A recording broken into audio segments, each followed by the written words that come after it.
साथ संगत जी, बाबा गुरबचन सिंह पारदर्शी व दूरदर्शी थे। वह जानते थे कि सांच को आँच नहीं। यह सत्य का प्रचार तो अब सभी सीमाएं तोड़कर फैलाना ही फैलाना है, इसलिए इसे नियमबद्ध करने की आवश्यकता है। इस आवश्यकता को महसूस करते हुए ही आपने सन 1965 व 1973 में 2 प्रचारक कॉन्फ्रेंस मसूरी में और 1975 में एक कॉन्फ्रेंस लुधियाना में बुलाई। आपने संगतों को जोनों में बांटा और चारों जोन के जोनल इंचार्ज नियुक्त किए जो संगतों के प्रबंध की देखरेख कर सकें। आपने नौजवानों के जोश को प्रचार में प्रयोग करने के लिए बुजुर्गों को सलाह दी। नौजवानों को नशाबंदी अपनाकर साहित्य प्रचार और संगतों के कार्यों में तथा सेवा दल के कार्यों में बढ़ चढ़कर भाग लेने की प्रेरणा दी। इसी प्रकार दूर देशों में भी आपने वहां के राजनैतिक ढांचे के अनुसार संत निरंकारी मंडल के अधिकारी व सदस्य नियुक्त किए ताकि यह प्रचार का कार्य हर देश में सरल ढंग से हो सके। इस प्रकार जीवन का शायद ही कोई पक्ष हो जिस तरफ बाबा गुरबचन सिंह जी ने व्यक्तिगत तौर पर ध्यान न दिया हो। यह आपकी विशालता व सत्य की आवाज़ को शीघ्र अतिशीघ्र हर मानव तक पहुंचाने की तड़प थी।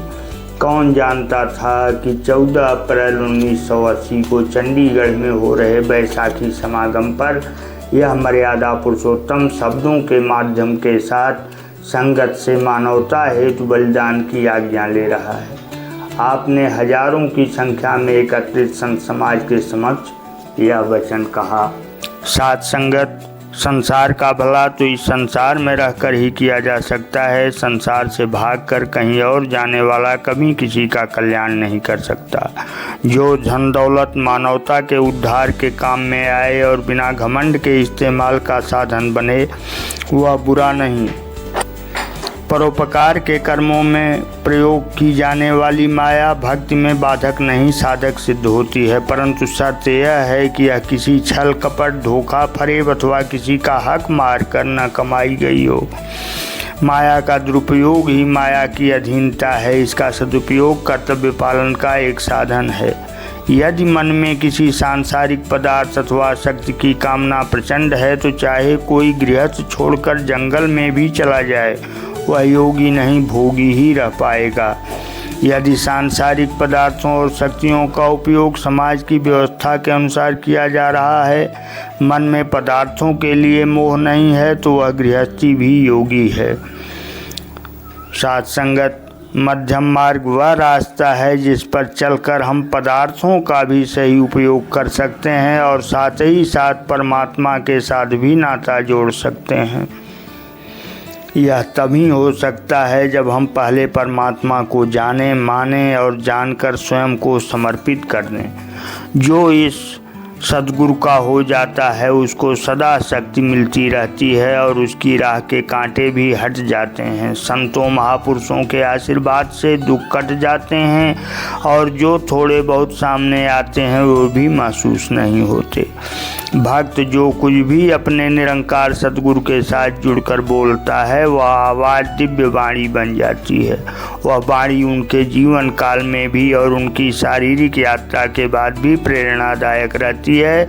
यह आवाज़ सदा ही सही दिशा प्रदान करने वाली होती है। फिरका परस्ती की भावना संकीर्णता को जन्म देती है, मानवता का मजाक उड़ाती है। इसलिए भक्तजन जो भी करता है दिल से साफ होकर करता है, संकीर्णता से ऊपर उठकर करता है, तभी वह दुनिया में खामोश क्रांति लाने में सहायक सिद्ध होता है।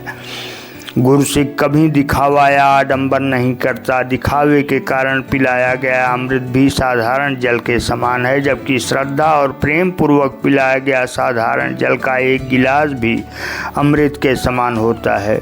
दिखावे की सेवा लाभदायक नहीं होती। जितनी भी सेवा की जाए दिल से की जाए। दिल से की गई सेवा ही निरंकार सद्गुरु की परवान होती है। किसी मानव की मजबूरी का फ़ायदा उठाकर कमाई करना गोश्त खाने अथवा लहू पीने के समान है। प्रभु के बंदों का सत्कार करो और हलाल की कमाई में ही संतुष्ट रहकर अपना जीवन व्यतीत करो। पूर्ण सद्गुरु का दर सुखों का घर है। यहाँ से जो मांगो वह मिलता है।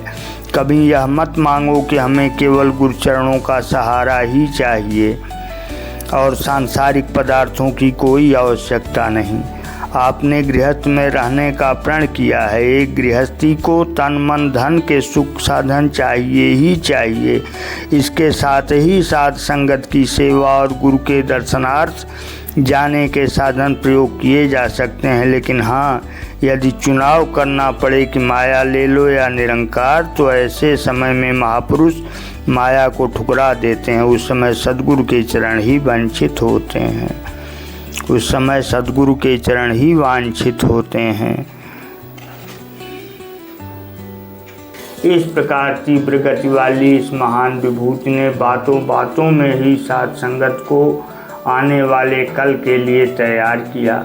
अर्थात आप अपनी प्यारी संगतों को 10 दिन बाद ही 24 अप्रैल 1980 को आने वाली उस काली रात के लिए तैयार कर रहे थे, जब नफरत, ईर्ष्या व अज्ञानता की गोली आपके सीने से पार हो गई। इस प्रकार बाबा गुरबचन सिंह अगर जिए तो मानवता की खातिर, और अगर प्राणों की आहुति दी तो वह भी मानवता की ही खातिर।